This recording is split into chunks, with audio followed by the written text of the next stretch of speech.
Maithri movie makers தயாரிப்பில் AGS entertainment வழங்கும் அல்லு அர்ஜுன் நடிக்கும் புஷ்பா 2 டிசம்பர் 5 முதல் திரையரங்குகளில். GT Holidays, South India's #1 travel brand. You know you are special when you're with GT Holidays. அதாவது ஒருபோதும் திரும்ப இந்த விழாவில் பங்கேற்க மாட்டேன்னு மறுக்கல. ஒரு மெல்ல நகர்ந்து இப்ப தாவேக்கால சேரக்கூட வாய்ப்பு இருக்கு அப்படிங்கிற வகையில சில தகவல். இதய டாக்டர் புரட்சி தலைவி அம்மா அவர்கள் முதலமைச்சராக இருக்கிறது. ராமர் கோயில் திருப்பணிக்கு எங்களுடைய தலைவர் முழு ஆதரவு. ஏற்கனவே சிறுபான்மைக்கு எதிரான அமைப்பு அதிமுகன்னு இப்ப ப்ரொஜெக்ட் பண்ணப்பட்டதுனால தான் தொடர்ந்து தோல்விகள் செஞ்சுட்டு வரதான் பாஜக கூட்டணி வச்சதுக்கு அப்புறம் இந்த மாதிரி நிறைய சிக்கல்கள் வந்துச்சு.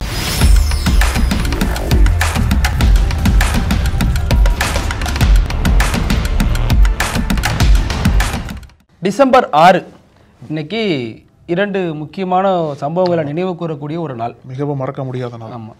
ஒன்று பாபர் மசூதி இடிப்பு தினம் இன்னைக்கு தான்.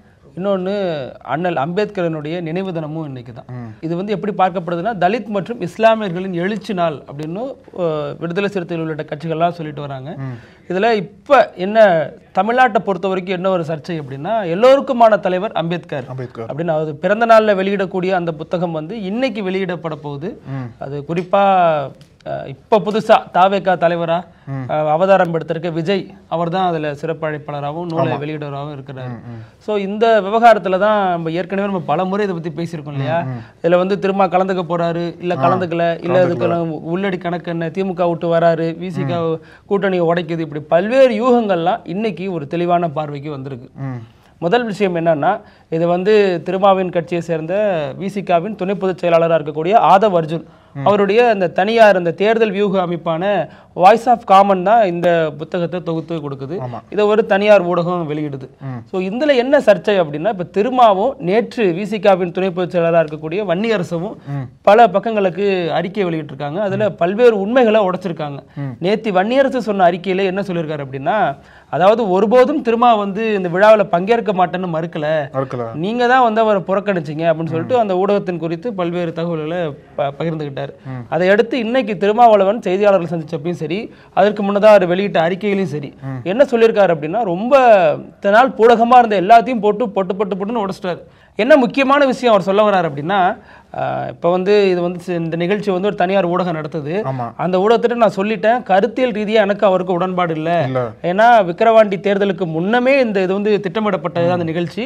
அப்போ தமிழக முதல்வரும் இந்தியாவின் எதிர்க்கட்சி தலைவராக இருக்கக்கூடிய ராகுல் காந்தியும் வரதா இருந்துச்சு.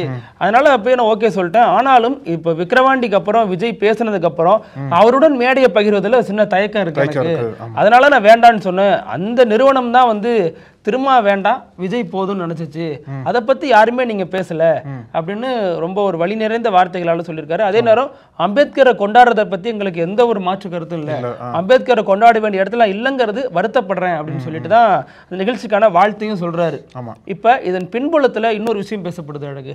என்னன்னா, முக்கியமா இந்த வாய்ஸ் ஆஃப் காமன் அதனுடைய தலைவராக இருக்கக்கூடிய ஆதவ் அர்ஜுனா இருக்காருல்ல, அவர் அந்த நிகழ்ச்சியை பொறுத்த வரைக்கும் விசிகாவுடைய அந்த கட்சி பொறுப்பை அவர் போடவே இல்லை, அந்த அழைப்புதல்ல வெறும் வாய்ஸ் ஆஃப் காமன் சொல்லிட்டு ஆதவ் அர்ஜுன் பேர் போட்டிருக்காரு. இதற்கு பின்னணியில பல்வேறு அரசியல் கணக்குகள், அரசியல் முடிச்சுகள் இருப்பதா சொல்லப்படுது. குறிப்பா என்னன்னா, இப்ப இந்த நிகழ்ச்சியை பொறுத்த வரைக்கும் இவர் விசிகாவினுடைய முக்கிய பிரதிநிதி. இவர் தான் பல கழகங்களை இப்ப திமுக விசிகா கடையில உண்டாக்கி வச்சுட்டு இருக்காரு. இப்ப சமீபத்தில் பெஞ்சல் புயல் பாதிக்கப்பட்டப்ப கூட இவர் தமிழக அரசு ரொம்ப கடுமையாக விமர்சிச்சிருந்தார். ஒரு இடைத்தேர்தல் வந்தா நீங்க எத்தனை மந்திரி போட்டு அங்க வேலை பார்ப்பீங்க, ஆனா இப்ப இந்த புயலுக்கு நீங்க என்ன பண்ணீங்க, உங்களுடைய வேலை என்ன அப்படின்னு சொல்லிட்டு தமிழக அரசு ஒரு கூட்டணி கட்சியின் மிக முக்கிய கூட்டணி கட்சியா இருக்கக்கூடிய விசிகா இவர் கடுமையாக விமர்சிச்சிருந்தாரு. அது மாதிரி தனி ஒரு மனிதனுக்கு உணவு இல்லைன்னா ஜகத்தனை அழித்துடுவோம் இந்த பாரதியார் வரிய அந்த இப்ப விழுப்புரம் தொகுதி எம்பியா இருக்காருல்ல அவர், அதாவது விசிகாவினுடைய பொதுச் செயலாளர் இருக்கக்கூடிய ரவிக்குமார், அவர் இடத்துல நடந்த ஒரு போராட்டத்தை எடுத்து இவர் ஹைலைட் பண்ணி போட்டிருந்தாரு. இது எல்லாமே ஏற்கனவே ரொம்ப புகஞ்சிட்டு இருந்த சமயத்துல தான் இப்ப திரும்ப அந்த கேள்வி கேட்கறாங்க காலையில, இந்த மாதிரி உங்க கட்சியே சொல்றாரு பெஞ்சல் புயல் பத்தி இப்படி கருத்து சொல்றாரு அப்படின்னப்ப, அது அவருடைய தனிப்பட்ட கருத்து, அது கட்சி கருத்து கிடையாது அப்படின்னு ஒரே வரையில கடந்து போயிட்டு திரும்பவே மறுபடியும் சொல்றாரு, இந்த நிகழ்ச்சியில இதெல்லாம் பிரச்சனை அப்படின்னு சொல்றாரு. இதுல என்ன சொல்றாங்க அப்படின்னா, ஆதவ் அர்ஜுனா திரும்ப தேவையில்லை, அந்த நிகழ்ச்சியை நடத்தக்கூடிய அந்த விஜய் தான் தேவை அப்படின்னு முடிவுக்கு வந்துட்டாரு. இதன் பின்னணியில இப்ப 97 மேலவளவு மதுரை மேலவளவு திருநாவளவு முருகேசன் படுகொலை நடந்துச்சுல, அந்த குடும்பத்தை சார்ந்தவங்களெல்லாம் அழைச்சிட்டு வந்து ஒரு வச்சு நிகழ்ச்சி பண்ண போறாரு, அவங்களுக்கு வீடு வாங்கி தர போறாரு. இதையெல்லாம் விஜய் கிட்ட மட்டும்தான் அவர் சொல்லியிருக்காரு, கட்சி தலைவரான திருமா கிட்ட சொல்லல. இவருடைய அரசியல் நகர்வுகள்லாம் பார்க்கும்போது இவர் விசிகாவை ஒரு குட்டி கலாட்டா பண்ண ட்ரை பண்ணாரு. அங்க இருக்கக்கூடிய 2ஆம் கட்ட தலைவர்கள்லாம் அதற்கு தடுப்பணையா இருந்தப்ப இவர் மெல்ல நகர்ந்து இப்ப தாவேக்கால சேரக்கூட வாய்ப்பு இருக்கு அப்படிங்கிற வகையில சில தகவல் உறுதிப்படுத்தப்படாத வகையில பரவிட்டு இருக்காரு. ஆமா, இப்போ நீங்க சொன்னது போல திருமாவளவன் என்னதான் ஒரு பக்கம் வெளிப்படை அறிக்கை கொடுத்தாலும் இன்னொரு பக்கம் ஒரு பெரிய கேள்வி எழுந்திருக்கு. என்ன அப்படின்னா, இவ்வளோ பண்ற ஆதவ அர்ஜுனா மீது எதுக்காக நடவடிக்கை எடுக்க மாட்டீங்க? அதுவும் அவருக்கு கொடுக்கப்பட்ட பொறுப்பு சாதாரண பொறுப்பு கிடையாது. கட்சியோட துணை பொதுச் செயலாளர், ஒரு மிக முக்கியமான பொறுப்பில் இருந்துகிட்டு கட்சிக்கு அகைன்ஸ்டா செயல்பட்டு இருக்காரு. நீங்க சொன்னது போல தலைவரை புறக்கணிச்சு இப்போ புதுசா வந்திருக்கக்கூடிய அரசியலுக்கு வந்திருக்கக்கூடிய ஒருத்தரை கூப்பிட்டு விழா நடத்துறாரு அப்படின்னா அப்போ அது கட்சிக்கு அகைன்ஸ்டா தானே போயிட்டு இருக்காரு அவரு. நீங்க யோசிச்சு பாருங்க, இது திமுக அதிமுக இப்படி நிகழ்ச்சி ஒருத்தர் பண்ணிட முடியுமா? ஒரு ஸ்டாலின் முதல்வரை அந்த கட்சி தலைவரை அழைக்காம ஒருத்தர் இந்த நிகழ்ச்சி பண்ணா எப்படி இருக்கும்? ஆமா, அதுவும் கட்சியில் இருந்துட்டு அந்த கட்சி பொறுப்பை போடாம கட்சி பெயரை போடாம நிகழ்ச்சி நடத்துறது வந்து அந்த கட்சிக்கு எப்படிதான் ஒரு லாபமா இருக்கும்? ஏன்னா அந்த ஒரு கேள்வி எழுது. ரெண்டாவது, இவ்வளோ திருமாவளவன் பேசுறாரு இல்லையா, ஆதவ அர்ஜுனாக்கு தொடர்ந்து பேக் பண்றாரு. ரெண்டாவது, ஆதவ அர்ஜுனாவோட கட்டுப்பாட்டில் நான் இல்லைன்னு சொல்லிட்டு திரும்ப திரும்ப சொன்னாலுமே எதுக்காக ஆதவ அர்ஜுனா வந்து இன்னும் கட்சியில் வச்சிருக்கீங்க அப்படின்ற ஒரு கேள்வி வந்து பொதுமக்கள் எழுப்புறாங்க. இப்போ இவ்வளோ கலக்கம் பண்றாருல்ல, அவர் வந்ததுக்கு அப்புறம் தான் இந்த மாதிரி பல கலக்கங்கள் வந்துச்சு. அதாவது விசிகா வந்து கூட்டணி உடைய போதா அப்படின்ற ஒரு பெரிய பேச்சு அடிப்பட்டது இல்லையா. இவ்வளோ வந்ததுக்கு அப்புறமா எதுக்காக திருமாவளவன் தொடர்ந்து அவ்வளோ ஆதரவு கொடுக்குற ஆதவ அர்ஜுனாக்கு அப்படின்ற கேள்வி எழுந்திருக்குதுல. டிசம்பர் 6 பாபர் மசூதி இடிப்பு தினம். இதையொட்டி சில வீடியோக்கள் வைரல் ஆயிட்டு வருது. இப்ப விசிகாவினுடைய துணை பொதுச் செயலாளர் சிக்கல்ல இருக்கிறதாவும் இந்த கட்சியில கொண்டு போய் கெட்டான நிலைமையில நிப்பாட்டி இருக்கிறது. அதே மாதிரி அதிமுகவினுடைய துணை பொதுச் செயலாளராக இருக்கக்கூடிய KP முனிசாமி, இவர் பேசின பேச்சுகளும் இப்ப பெரிய அளவுல வைரல் ஆயிட்டு வருது. இது எப்பன்னா ராமர் கோவில் கும்பாபிஷேகத்தப்ப கேட்குறாங்க உங்களுடைய கருத்து என்ன, ரொம்ப நாளா கருத்தே சொல்லாம இருந்தாங்க. கருத்து என்னன்னு கேட்குறப்ப எடப்பாடிக்கு உடம்பு முடியல, அதனால ஒரு இந்த கும்பாபிஷேகத்துல கலந்துக்கலன்னு சொல்லிட்டு, அப்போ உங்க நிலைப்பாடு என்ன அப்படிங்கிறப்ப, எங்க நிலைப்பாடை பொறுத்த வரைக்கும் எங்க இதய தெய்வம் புரட்சி தலைவி டாக்டர் ஜெயலலிதா அவங்க இருந்தப்ப வந்து எங்களை வந்து கரசேவைக்கு போங்கன்னு சொல்லி கட்டளையிட்டாங்க. ராமர் கோவில் கும்பாபிஷேகத்துக்கு ஆதரவாக தான் இருந்தாங்க, எங்களுடைய நிலைப்பாடு அதுதான் அப்படின்னு சொன்னார் இல்லையா. அது இப்ப வைரல் ஆயிட்டு வருது. அனைத்து இந்திய அண்ணா திராவிட முன்னேற்ற கழகத்தினுடைய நிலைப்பாடு என்ன என்று சொன்னால், இதய டாக்டர் புரட்சி தலைவி அம்மா அவர்கள் முதலமைச்சராக இருந்தபோதே கரசேவைக்கு செல்லுங்கள் என்று கட்டளையிட்டவர். ராமர் கோயில் திருப்பணிக்கு எங்களுடைய தலைவர் முழு ஆதரவு தெரிவித்தனர். ஏற்கனவே சிறுபான்மைக்கு எதிரான அமைப்பு அதிமுகன்னு இப்ப ப்ரொஜெக்ட் பண்ணப்பட்டதுனால தான் தொடர்ந்து தோல்விகள் சந்திச்சு வரதா பாஜக கூட்டணி வச்சதுக்கு அப்புறம் இந்த மாதிரி நிறைய சிக்கல்கள் வந்துச்சு. ஜெயக்குமார் சொன்னாரு, என் தொகுதியில நான் கொடி கட்டாத ராஜா மாதிரி வாழ்ந்துட்டு இருந்தேங்க, எப்ப பிஜேபி கூட கூட்டணி வச்சோன்னா அப்பதாங்க என்னோட அழிவு காலம் ஆரம்பிச்சிச்சு, அதனாலதான் நான் தோத்தேன், என் தொகுதி மக்கள் அதனால மட்டும்தான் எனக்கு ஓட்டு போடல சொல்லியிருக்காரு. இப்ப இந்த வீடியோ வைரல் ஆகுது, மறுபடியும் அதிமுகவுக்கு ஒரு நெருக்கடியா தான் பார்க்கப்படுது. இப்ப பிரித்திவி, நீங்க சொன்னீங்க இல்லையா டிசம்பர் 6 மிக முக்கியமான நாள்ட்டு. நீங்க சொன்னது போல இந்த நாள்ல தான் 1992ஆம் ஆண்டு உத்தரப்பிரதேசத்தில் இருக்கக்கூடிய பாபர் மசூதி இடிக்கப்பட்டது. யாரால் இடிக்கப்பட்டது அப்படின்னா எல்லாத்துக்குமே தெரியும், ஹிந்துத்வா ஆதரவு அமைப்புகளால் அந்த மசூதி இடிக்கப்பட்டது. எதுக்கு அப்படின்னா அங்க முன்னாடி ஒரு கோயில் இருந்ததுன்னு சொல்லிட்டு ஒரு கிளைமை வச்சு இடிச்சாங்க இல்லையா. இந்த ஒரு இடிப்பு சம்பந்தமா இப்போ ஒரு நீதிபதி பேசியிருக்காரு, முன்னாள் நீதிபதி ஒருத்தர், ரோஹின்டன் ஃபாலி நரிமான் சொல்லிட்டு ஒரு உச்சநீதிமன்றத்தோட முன்னாள் நீதிபதி.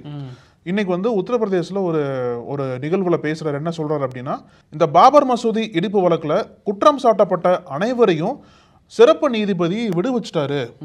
அதுக்கு கிடைச்ச பரிசு என்ன அப்படின்னா, அந்த நீதிபதி இருக்காரு இல்லையா, அவர் ரிட்டையர் ஆனதுக்கு அப்புறம் உத்தரப்பிரதேசத்தோட லோக் ஆயுக்தா அமைப்பு இருக்குல்ல, அதுல வந்து ஒரு மிக முக்கியமான பதவியில அமர்த்தப்பட்டார். அதுதான் அவர் கிடைச்ச பரிசு. இங்க விடுவிக்கிறாரு. யாரை விடுவிக்கிறாரு அப்படின்னா, ஹிந்து அமைப்புகள் இருக்கும் இல்லையா, யாரெல்லாம் இடிச்சாங்கன்னு சொல்லிட்டு குற்றம் சாட்டப்பட்டாங்களோ அவங்கள ஃபுல்லா நீதிபதி விடுவிக்கிறாரு. விடுவிச்ச உடனே ஓய்வு பெறாரு. ஓய்வு பெறதுக்கு உடனே அங்க இருக்கக்கூடிய பாஜக அரசால் லோக் ஆயுக்தா அமைப்புக்கு ஒரு மிக முக்கிய பதவியில் அமர்த்தப்படுறார்.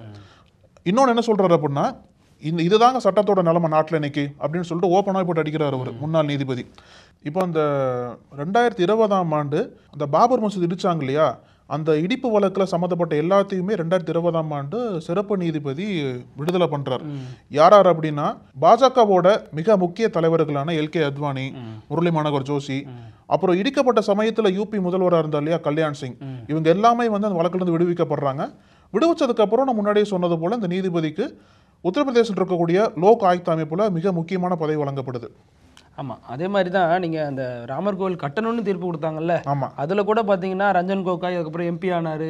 அது மாதிரி ஆந்திராவுடைய கவர்னரா அப்துல் நசீர் வந்தாரு, அவர் நியமிக்கப்பட்டாரு. இதெல்லாமே ஒரு சர்ச்சை கலந்த ஒரு விஷயமா தான் பார்க்கப்பட்டு வருது. இன்று அளவுமே அப்படிதான் பார்க்கப்பட்டு வருது. இந்த டைம்ல தான் அவரே முன்னாள் நீதிபதி ஓப்பனா சொல்றாரு, சட்டத்தோட நிலைமை இப்படிதான் இருக்கு நாட்டுல அப்படின்ற மாதிரி ஒரு வருத்தத்தை பதிவு பண்றாரு அவரு. அப்புறம் இன்னொரு விஷயம் எனக்கு இப்ப அந்த பெஞ்சல் புயல் சம்பந்தமா விழுப்புரத்துல அமைச்சர் பொன்முடி போய் ஆய்வு பண்ண போயிருந்தாரு. அப்போ ஒரு மேல சேத்த வாரி அடிச்சாங்க, விமர்சனம் ஆனிச்சு.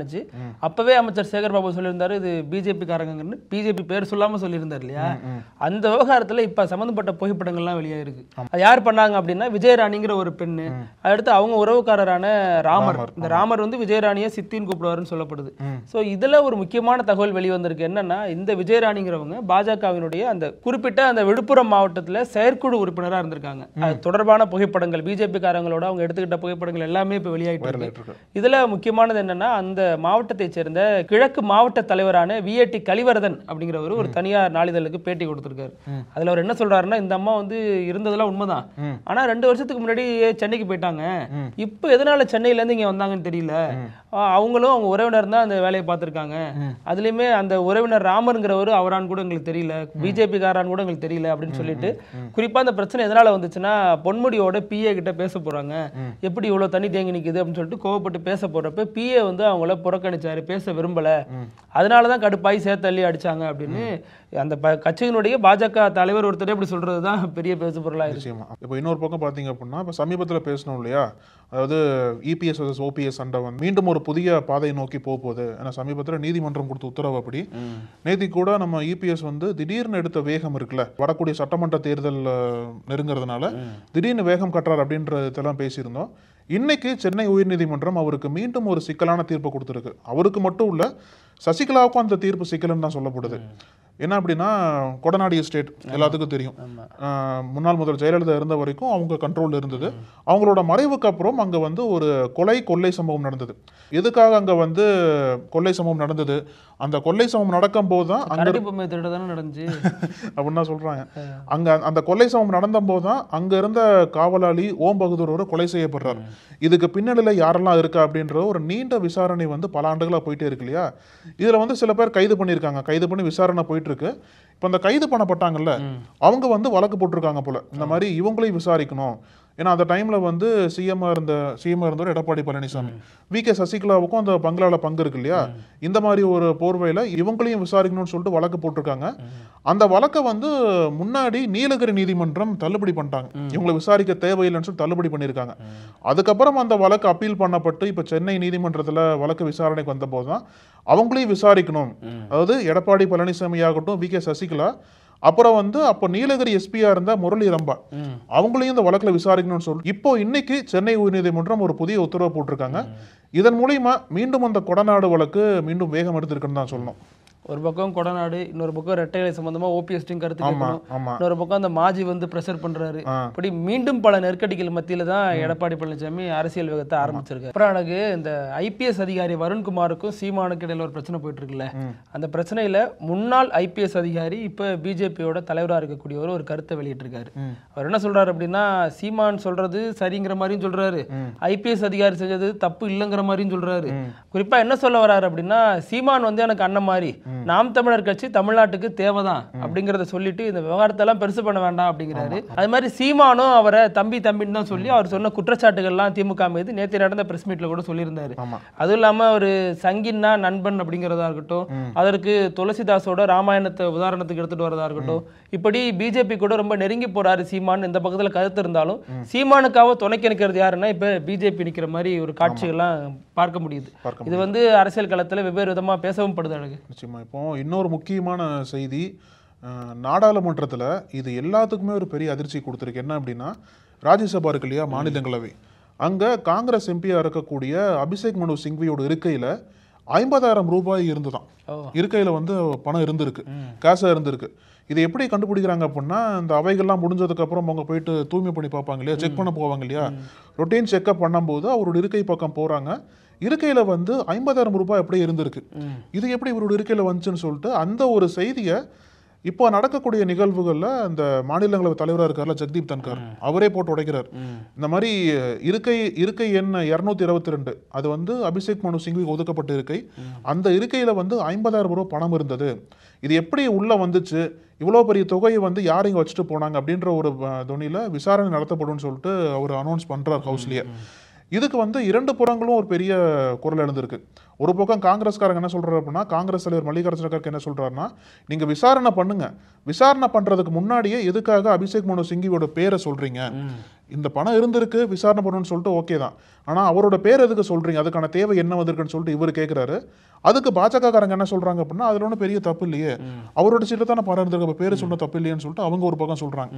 ரெண்டு பக்கம் இப்படி விவாதம் போயிட்டு இருந்தாலுமே அபிஷேக் மனு சிங்வி என்ன சொல்றாரு அப்படின்னா, இந்த குற்றச்சாட்டை முற்றிலும் மறுக்கிறார்.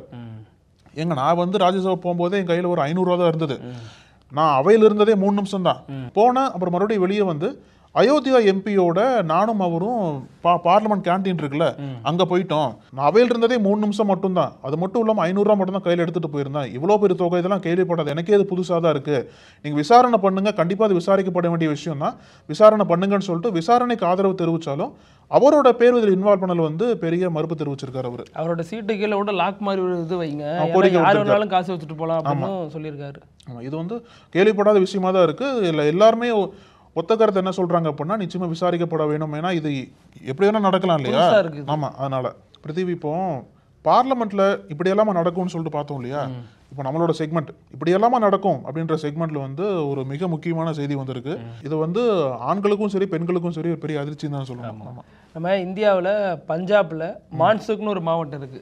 அந்த மாவட்டத்தில் ஜவஹர்கே அப்படின்னு ஒரு கிராமம் இருக்கு.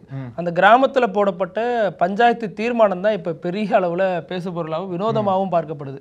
அது என்ன தீர்மானம் போட்டாங்கன்னா, வெளிலேருந்து வர்ற யாரும் எங்கள் ஊர் பொண்ணுங்களை கட்டக்கூடாது அப்படின்னு திடீர்னு தீர்மானம் போட்டிருக்காங்க. அது ஏன் என்னன்னு விசாரிச்சப்போ தான் பல தகவல்கள் தெரிய வருது.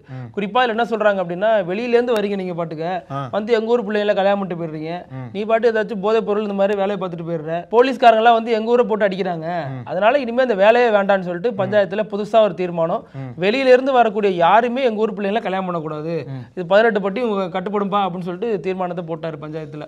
ஸோ இது வந்து பேசு பொருளா மாறி இருக்கு. இதெல்லாம் வந்து எல்லா ஏரியாலும் நடக்கிறது தான். இதுக்கு இப்படி ஒரு காரணம் சொல்லி இப்படி ஒரு தீர்மானம் போட்டு ஊர் பெண்களை அந்த குறிப்பிட்ட ஏரியாக்குள்ளே சுருக்குறாங்க அப்படிங்கிற எதிர்ப்பும் எழுந்திருக்கு. ஓகே பிரித்திவி, இன்னைக்கு நம்ம மிக முக்கியமான செய்திகள் பத்தி நிறைய பேசணும், நம்ம தொடர்ந்து பேசலாம். நன்றி. நன்றி அழகு. நக்கீரன் டிவிக்கு சப்ஸ்கிரைப் செய்யுங்கள். உங்கள் ஆதரவே எங்கள் பலம். ஆசிரியர்களுக்கு நண்பனாகவும் மாணவர்களுக்கு ஆசானாகவும் திகழும் தேர்வு வழிகாட்டி, ஒவ்வொரு பாடத்திற்கும் அனுபவமிக்க ஆசிரியர்களின் துல்லியமான தெளிவான விடைகள். CNC இருக்கு, தேர்வு பயம் எதற்கு? இது தீரன் பப்ளிஷிங் ஹவுஸ் விற்பனை வெளியீடு.